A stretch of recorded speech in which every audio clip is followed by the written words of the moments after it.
Midlifers, welcome to Let's Talk Midlife. I'm the Midlife Maven, your host, Natasha Hardy of Hardy Life, because you deserve a hardy life. This is a podcast for midlife women who want to learn tips, tools, and strategies to get through their second season of life.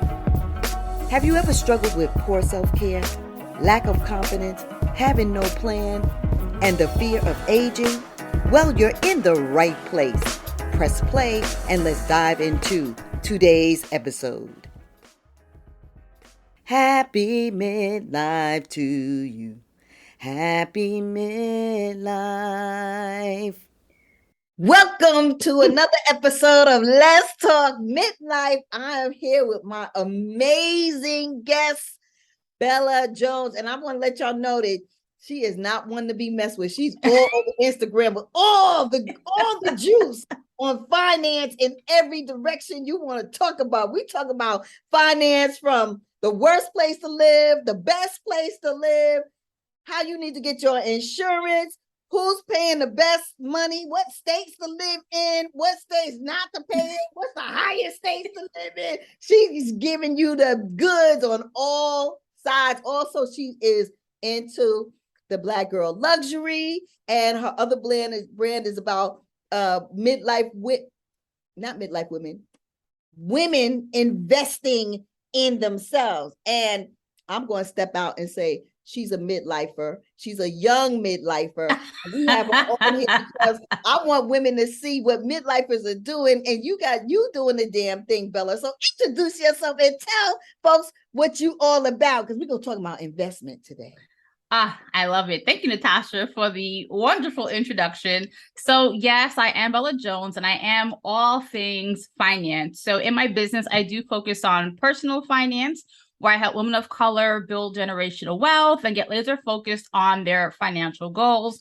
On the other side of my business, I do focus on helping small businesses and nonprofits become more profitable and scale their businesses with ease and also with less overwhelm. So I do have two hats that I wear in my business. And I'm very passionate, though, on the personal finance side. As women of color, we have the largest wealth gap. And so I'm doing my part to help and empower and educate my community. So I use all my platforms, Instagram, Facebook, TikTok, everywhere you are, I am hanging out too. And I really want to empower and educate you so you can start to take your financial future in your hands and just start to make the progress that you need to make. Absolutely. Thank you so very much for sharing that. And y'all better get on board with Bella. I met Bella by doing a room called Note to Self Dose of Positivity about a year ago. We was doing this room every day, and I never heard of Bella, didn't know who she was or anything until we did that room. And then I started following her on social media. Plus, she had opened up her own clubhouse room, and her knowledge on finance is like phenomenal. I've always heard people speak about finance very singularly, if that makes sense, like in this genre or that genre, or it's very pedestrian and difficult to comprehend. However, I feel like your languaging is made in a way that everyone, whether they're I'll say not so advanced, I'll talk about myself, not so advanced on finance, can get it. You know, it's like your languaging is palatable, it's digestible, I understand it, I can follow the bouncing ball when you talk. So it's like now other people, I'm like, child, I got to turn away. I don't even know what they say. So I want to say thank you for that positive feedback. And that really is part of my brand, in that I worked in finance for 18 years now, right? And I understand that finance speak can be intimidating, right? So when I'm in a boardroom, finance speaks finance, like medical speaks medical, legal speak legal. They all have their own language. But if you're not in that niche or space, it's going to sound like gibberish and you're not going to focus and pay attention. So that is part of my brand, in meeting my audience where they are. So they are open to learning and they're interested in making this important, because when it's not a focus, the time will pass you by, right? And our community we have some work to do, right? And so I do love the feedback in that my content is palatable and digestible, because that is the mission, right? To kind of meet people where they are so they can start taking the steps that they need. So I love it. You feel like investing is important for women of color to get into or to know about? Great question. So it's important because it's the only way to build wealth besides winning the Powerball or Mega Millions, right? Investing does come in different shapes, fashions, and forms, but it is the only way to really build wealth in a way that doesn't require you to constantly be in a state of working. And so the earlier you start, the better you're going to be, but it's never too late to start. And I think that's where I am really focused on right now with the women in my community, because many of them, they're in that place where they feel like they're behind, or maybe they haven't even started and they already had this sense of feeling defeated, right? But it's never too late. But it really comes down to getting started and feeling comfortable with acknowledging what you know, what you don't know, and filling in the gaps. But again, back to the initial question, it's important to build wealth. If you really want to have that wealth, whether it's retirement wealth, generational wealth, whatever it is that you're looking for, investing is really the only way to make that happen. So it has to be a priority for sure. With that said, how does one begin? Like, what I'm even thinking about myself. Like, I have a few investments, and I've heard you say you shouldn't invest in anything you don't know about. So talk about that. Like, when someone joins your community, your investment community, because you have an investment community, right? Yes, correct. And this investment community, what are the first steps that women get to know about when it comes to investing? Great question. So in the Investing Society for Women of Color, it's really about meeting you where you are, right? So you mentioned earlier, right, there are people who are more advanced, people who are somewhere in the middle, and some people who don't have any knowledge about investing at all. So the first premise is to meeting you where you are. And in that, it's really understanding where you are right now and what your ultimate goal is, right? Based upon where you are and your goal will determine what your path forward is going to be. So the goal of the community is to help you understand the fundamentals of investing, because that's the one thing that most people don't have. They're throwing money into these things, like I say, throwing spaghetti at the wall. So they have the 401k, they have the IRA, and they're buying all of these things without really a true understanding of what they're actually doing. So in the community, we go over how to research a company to determine whether or not they're a good investment. We go through the different metrics that you could consider. I call it the investor checklist, right? So every investor should have a checklist. Now, your checklist, Natasha, right, might look different than mine, but we all should have some kind of thing to say a company needs to meet these 4 to 5 things to say it's a yes, it's a no, or it's a not right now. Right. And so with that checklist, you're going to have that as your focal point when you're looking to make future investment decisions.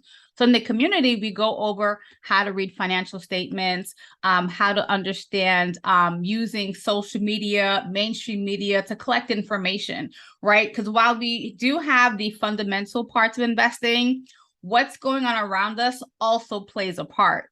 And all of that combined, then it's going to help you make future investment decisions. So in the community, we're going to focus on helping you navigate that together. So we have our live coaching sessions, and we just talk through real life information and say, how can I relate that to my pocket? Right. So we listen to the news in the morning and you're listening for the weather, the traffic, and you hear all the ins and outs. My goal is to have you turn your investor ear on. So you're hearing something, it's not just want. It's, ooh, maybe I could use that information to help my portfolio. Right. And so that's really the goal of the membership, is to help you become a more strategic and educated investor. The more information you have, the more confident you feel. I think that's the biggest thing that I'm focused on, is increasing our confidence, because the market's going to do what it's going to do. But when you have that confidence in education, it really is empowering and you feel more confident making those decisions.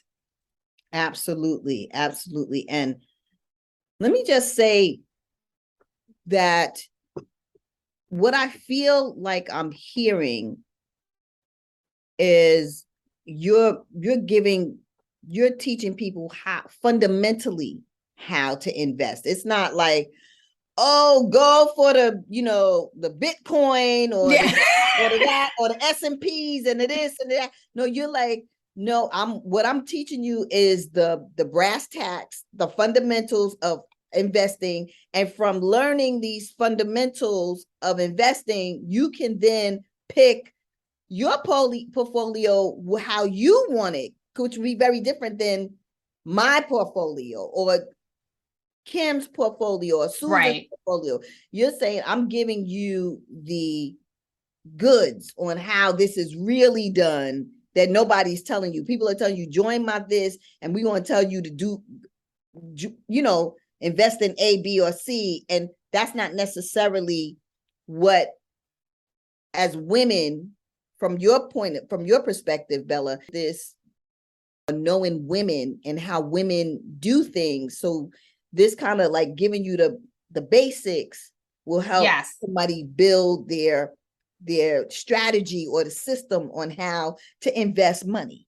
Correct. So that's exactly what it is, right? Because I'm not a financial advisor, but as someone who's worked in finance for 18 years, I had the master's, I had the bachelor's of science in finance. So I understand, and I've been trained, right, to understand economic trends, industry trends, doing research, reading financial statements, and all of those play a part in the stock market.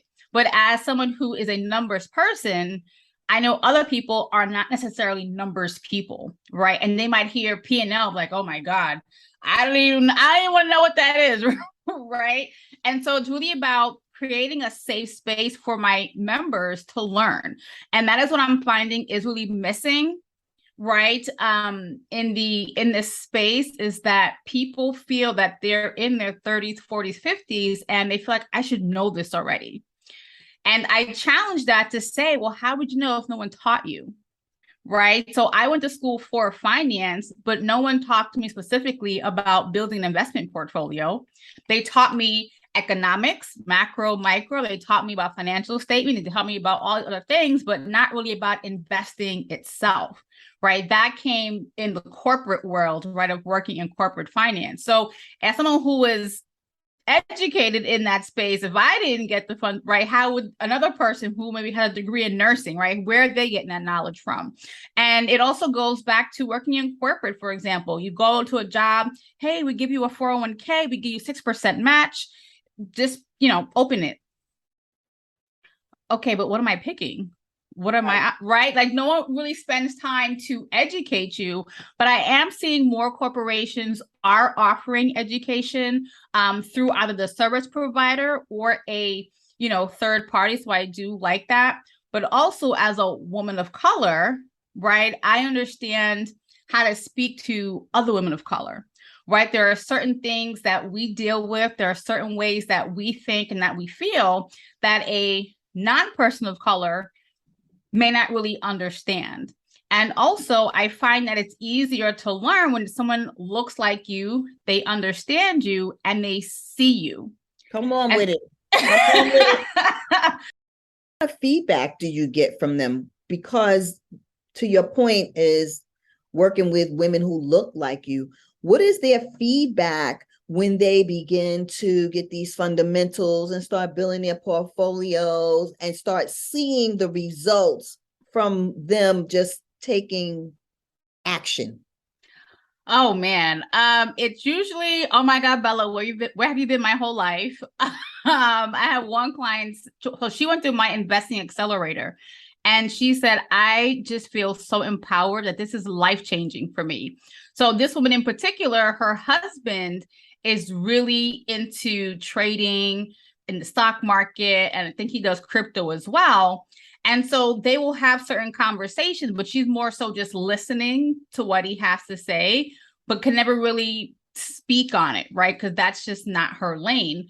So after going through the accelerator, he was talking about a certain company in the EV space. And she was like, oh, well, let's go online and do some research. And he was like, what?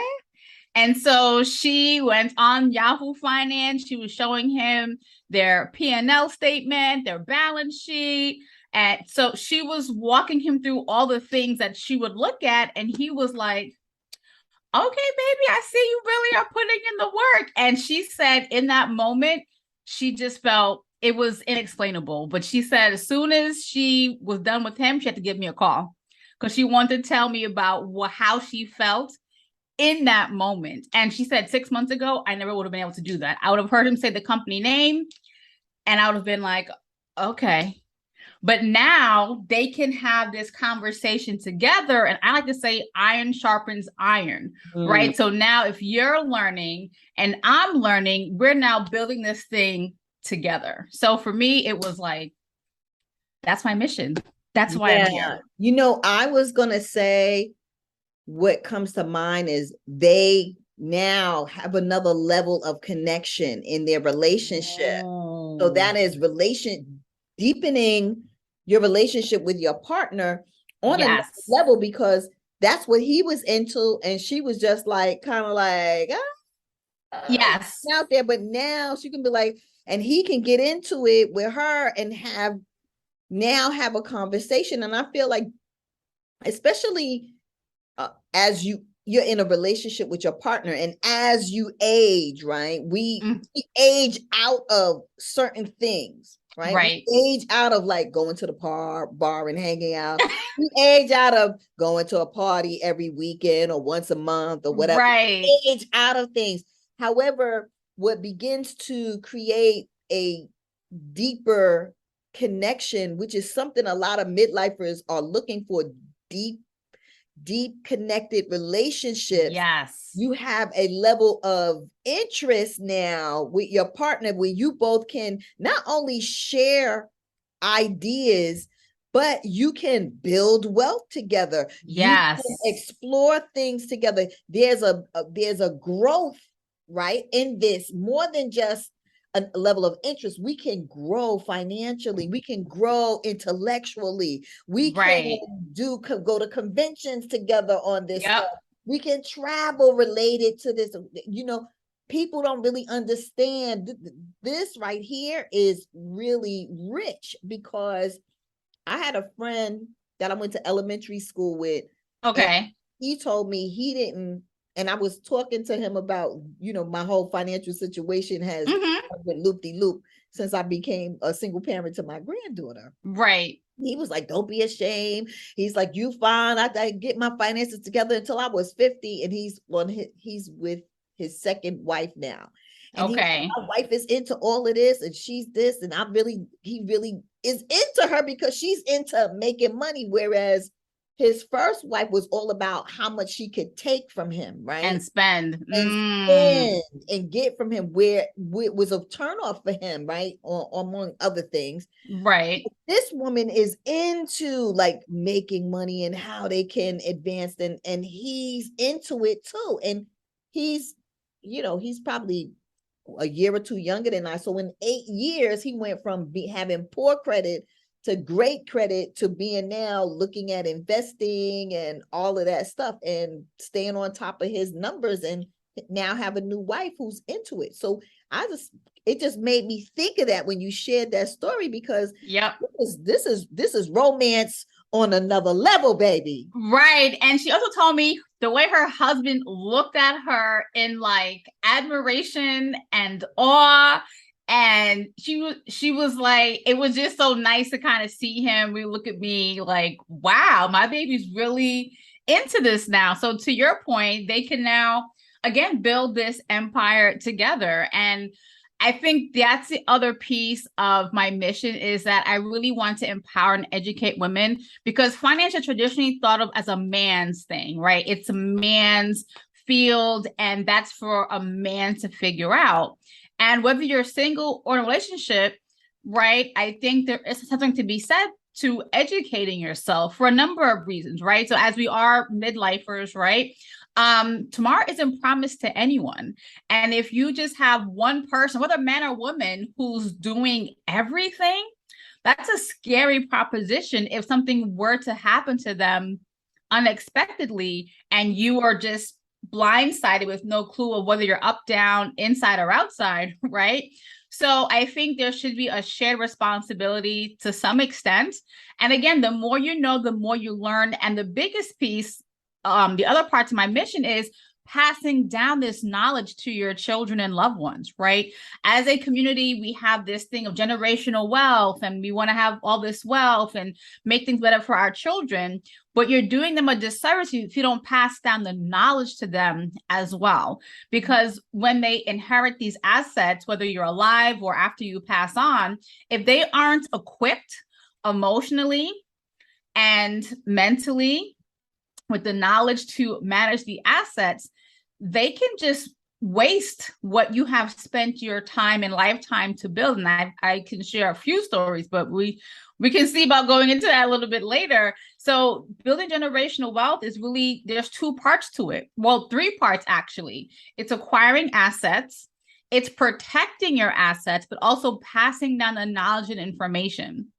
And those second two pieces I mentioned, the asset protection and knowledge transfer, is not what many of us are focused on. We're so focused on securing the bag, right? That's the new catchphrase we're all using, that we miss the other two components of, building wealth. Okay, so what are the three components so people can know what are the three components of building wealth? And ladies, pay attention, please. So one, acquiring assets, of course, right? That's investing in the stock market, investing in real estate, starting a business, right? You're taking your money and investing them into assets that are either going to grow in value or pay you money, right? The second part is asset protection. You want to protect the assets that you are acquiring. The number one thing is life insurance, right? You are your biggest asset while you are in your income generating years. And if you are the main income provider in your family or one of the main, you need to protect yourself as an asset by having life insurance. There's other things, you should have in place, of course, homeowners insurance, maybe disability insurance, for your business, right? You should have insurance. And then the third part is the knowledge transfer. Who are you planning to pass down these assets to? And are they prepared to receive them, right? So those are definitely the big three components for sure. Yeah, it's real interesting, right? Because I have a relative that was married and their wife died, and come to find out she left him nothing, and he was in tears, left him nothing, gave all her money to her kids, right? Yeah, and he was devastated by that. And yeah, so that's why when you posted that thing about who's on the insurance policy, it hit home for you. Yeah. So so that's really interesting. And I had another friend of mine, I was talking to, married to a woman, and found out that he's not on his wife's insurance policy, that she had her relatives or other relatives on there. He's like, I got you on all my stuff. And I think he went and like kind of rejiggied that. Important for people on the other side of that, I would say, reading your stuff, that you hire somebody to read your last request, because I am a product of my mother leaving I guess whatever, the person who reads the will, to one of her relatives, to one of her siblings. And to this date, we never heard about what my mother wanted, what was on her will, what was any of that. And we tried to get an attorney or something with it. We was never successful with it. And now Wow. She's not here no more. So we never found out what my mother wanted, where any of her stuff was to go, or any of that. They deciphered all that between her and her kids. And so it's very interesting. So that is a huge lesson for me. Like, you can't even say, well, I'm going to let my oldest child read my last, but you can't, because how are you going to make them read it if they don't want to? How can you make somebody read that if you don't want to? And then what, you going to spend a whole bunch of money in court to get it, what have you? Right. Right. So I think the biggest issue I find, people don't want to have these conversations. And that's why we find ourselves in certain situations, because no one is proactively talking about it. So at the last conference that I hosted, the Building Black Legacy Conference, we had an estate planning attorney there. And I was really happy that she's a woman of color, right? Because she, of course, speaks to us in a way that we understand. And I had my parents at this conference because I wanted them to hear from someone who's a professional, the importance of having these conversations, right? So there are three of us girls. I'm the oldest. I have two younger sisters, and my parents, we know where they want to be buried. We kind of know how they want things divided. But you should still have a will, right? There are certain things you should still put in place. And it gives everyone a comfort of knowing this is your last request. And having an attorney takes out all the guesswork, right? And they also help you think about things that you probably wouldn't otherwise even think about, right? So one thing she mentioned was, do you have an estate plan for your business? I said to her, I do not. I never thought I needed to have one. She was like, case in point, right? And so this is why having professionals in your corner are really important. So back to the conversation, but the life insurance, right? Who is the beneficiary? When have you last looked at the beneficiaries, right? People get married, you get divorced, you have kids. Situations change between people, right? And so you need to kind of keep your information up to date based upon the latest and greatest information or situation going on in your life at that moment. You can't do the whole set it and forget it. You really should kind of look at this stuff.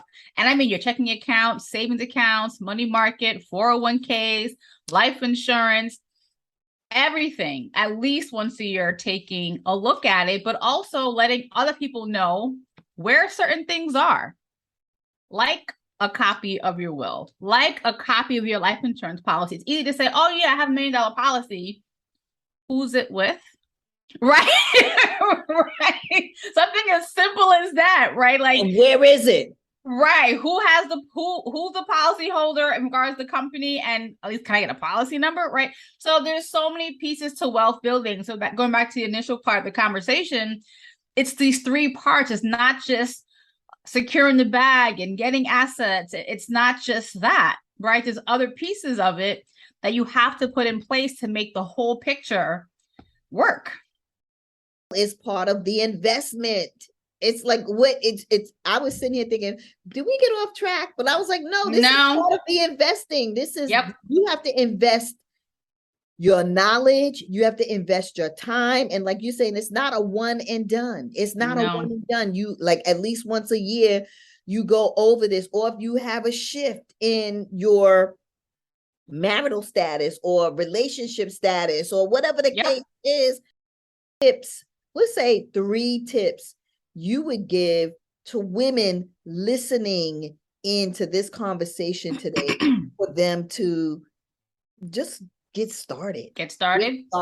Yeah. Okay. Great question. So first tip is have an emergency fund. Now that might not seem logical, but it really is the first thing you need to have in place. Now, I'm not saying you should have 20,000 in savings somewhere, but at least have, $1,000 to $5,000 sitting in a nest egg somewhere to cover you in case something happens, right? And the reason why I say that is what we will find is if you start investing and you're putting all your money in there, but now you have this emergency, whether it's a car repair, home repair, medical bill, what life is lifing, right? And if you don't have the disposable income, you're going to go to where you have the money, and it's your investment. So now you might have to sell some stocks, sell some bonds. But when you sell an investment, and if you sell it at a profit, Uncle Sam wants his piece of your profits. So there's a tax liability whenever you sell your investment. So this is why having your emergency fund sitting there will be good. So you don't have to tap into your investments if you do have something that comes up. So that's the first tip I would say. Have some kind of savings. Get laser focused for, let's say, 3 to 6 months to build up that nest egg. We're going through a savings challenge right now in my investing society to save $1,000 in 30 days, because it's really important to have something. Most of us, I think the stat is 60% of, or is it 40%? I forget now.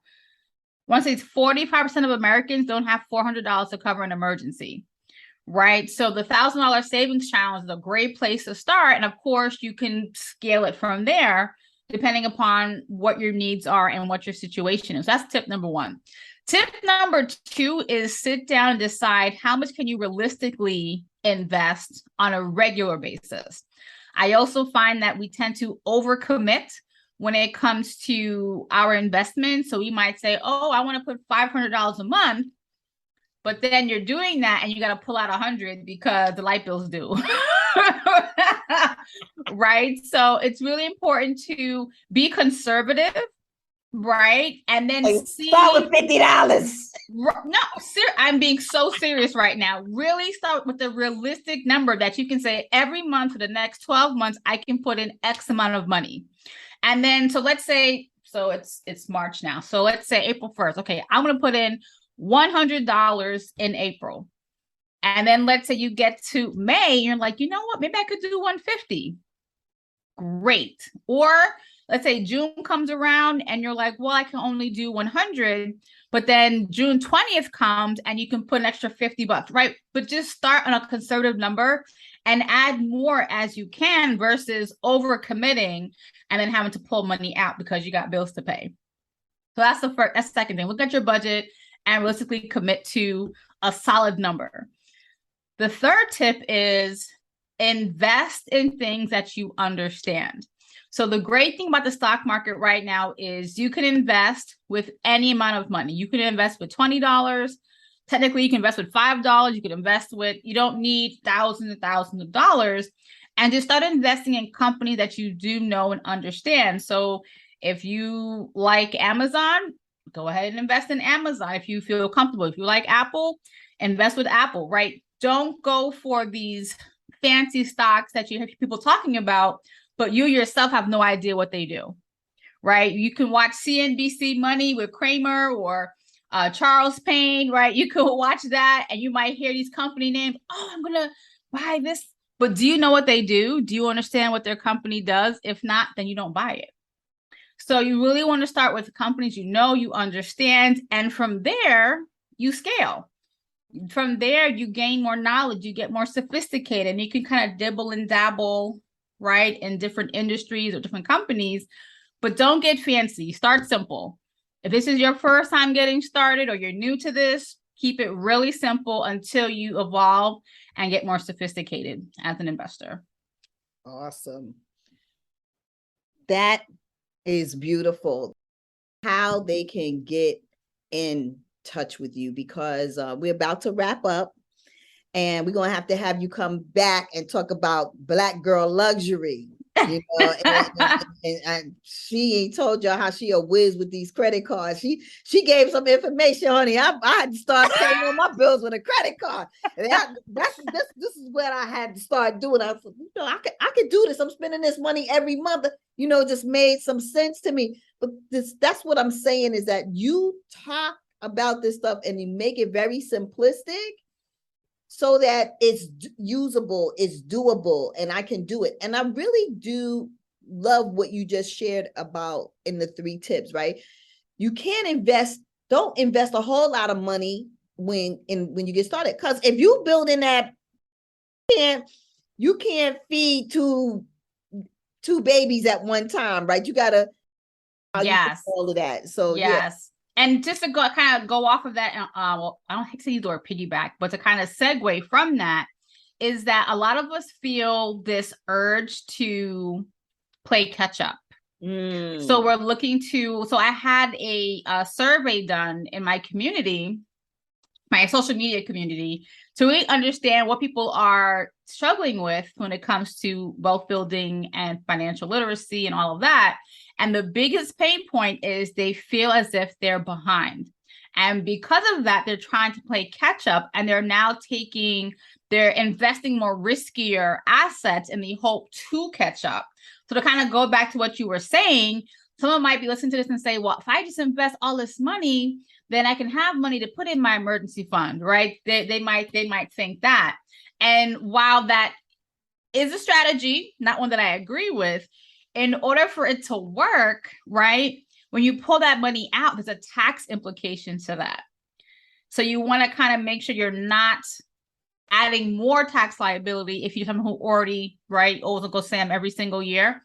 So the emergency fund will be there tax-free for you to just have at your disposal, and then focus on the investment. You can't be in the space of trying to catch up, because when you have it really puts you in a place where you're making some bad investing decisions. You really find yourself making some decisions that otherwise you would not have made if you felt more comfortable with where you are in your circumstances. So I always like to talk about mindset when working with clients one-on-one or in my community. The mindset has to be worked on first. So you have to be okay with where you are, right? The mistakes you've made up until now, whatever lessons you had to take from those situations, take the lesson and leave the rest of it behind. Because again, that's the other piece that trips us up with our finances. We're harboring on the mistakes we made in the past. We're harboring on what I could have done better, what I should have, could have, would have. That doesn't help you in this moment. In this moment, the biggest thing is the lessons learned. So we're not repeating them, right? Take the lesson and just focus on doing your best going forward. Now, you might still trip and stumble, right? That's just the way life goes, but you have to focus on this in order for the money to make sense. So until you get this addressed, the money is not going to flow the way it's supposed to. And I find that that's the biggest roadblock for a lot of people. It's the feeling behind. It's the trying to play catch up. It's the insecurities, and it's the feeling of shame. So you have to really leave all that behind. That's why for me as your coach, I'm going to meet you where you are to get you where you're trying to be. And there's no judgment in between. That's the biggest. I've seen it all. I myself have been through it all. And it's not about judging you or asking you questions about that's not what we're here for. We're here is you're saying, Bella, I need help.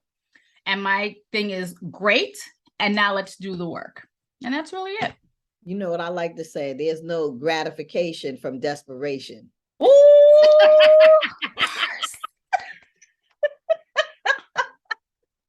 No gratification from desperation. So don't do it to yourself. Don't do it to yourself. Well, thank you so much, Bella. Before we leave, tell people how they can contact you. We're going to put your information in the show notes so they can go to the show notes and tap in. But the ones who got their pen and paper out or their phone, whatever, let them know, honey, where they can get in touch with the one and only Bella Jones. Got it. So my handle is Bella's Credit Corner, Bella. The word credit, CRIDIT, corner, CORNER, on pretty much every platform, TikTok, Instagram, Facebook. I have a Twitter, but I don't use it anymore, thanks to Elon Musk. And I do have my own podcast called How to Stop Being Broke with Bella Jones. It's streaming on all major platforms. But the best way to reach me is really Instagram. That's pretty much where I hang out most of the time these days. So content is fire. I'm telling y'all. Thank you. I don't. Let me tell you, I don't really comment on many people's posts. Sad to say, I don't really have time to. But when it's hard. I feel inspired to put my 2 cents in there, and I like that's the goal. That's the goal with the content, because you feel like, oh, I got to respond to this one because they're juicy topics, right? Personal finance is very personal. We all have an opinion on it. So, and you find the topics are relatable. So, I want to say that the topics you put in are so relatable. And because you talk about the lottery, and you talk about so many things. Anyway, y'all go to real life stuff. Y'all go to her page and see what she got on there. It is fire content. I'm going to tell you that. Believe me when I tell you. So Thank Thank you you. for joining us.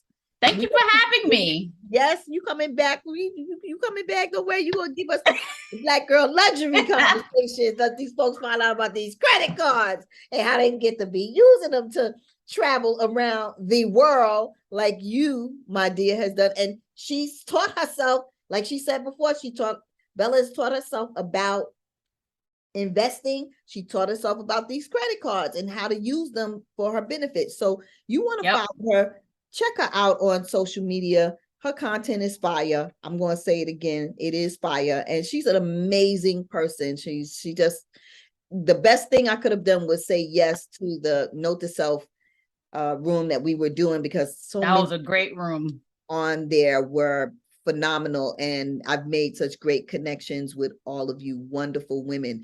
Now, y'all, remember, listen to Bella.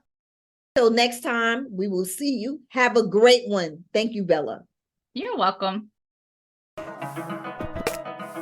Thank you for listening in today. You could have been anywhere and you chose to be here, and for that, I truly thank you. Remember to like, subscribe, and leave a review at the end of this podcast. Follow me on Instagram and TikTok at Hardy Life. That's HARDEE Life. Also, you can catch me on LinkedIn under my name, Natasha Hardy. Remember, if nobody's told you that they love you today, let me be the first to say, I love you, and there ain't nothing you can do about it. Go be amazing because you are. Because you are. Until next time.